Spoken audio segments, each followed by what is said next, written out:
But first, Minister for Foreign Affairs and Trade and Fine Gael TD for Cork South Central, Simon Coveney, is with me to talk about Budget 2018. Minister, good morning. Hi, Pat. Hi, thanks for having me on. Some of the nursing unions were talking yesterday about it's not the money, it's the conditions. Now, obviously, if you've got more people on the front line, the conditions get alleviated because obviously you won't be put as much to the pin of your collar if you've got an adequate number of colleagues around you.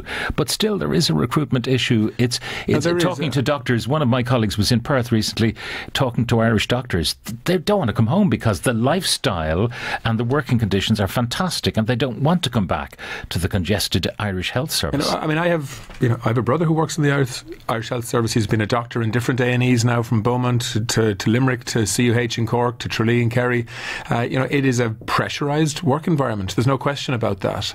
But next year we will spend more on health than we have ever spent, and rightly so, because the need is bigger than it's ever been. How did you know I was going to come to that? Because we're told we are the second biggest spenders on health in the developed world, and yet we don't get the bangs for our buck because of the organisation of our health service.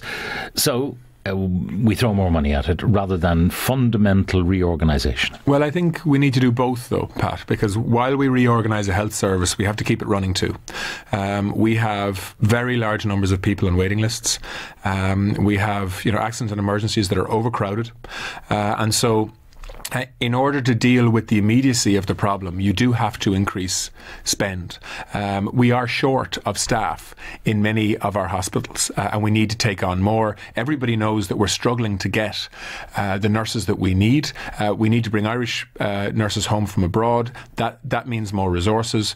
We're spending nearly 700 million euros extra on health next year. That's on top of nearly an extra billion of spend this year. So, I think really what we're trying to do is ensuring that actually money isn't the problem any longer. It's organisation and management. And I think you'll see a big focus on reform within the health service over the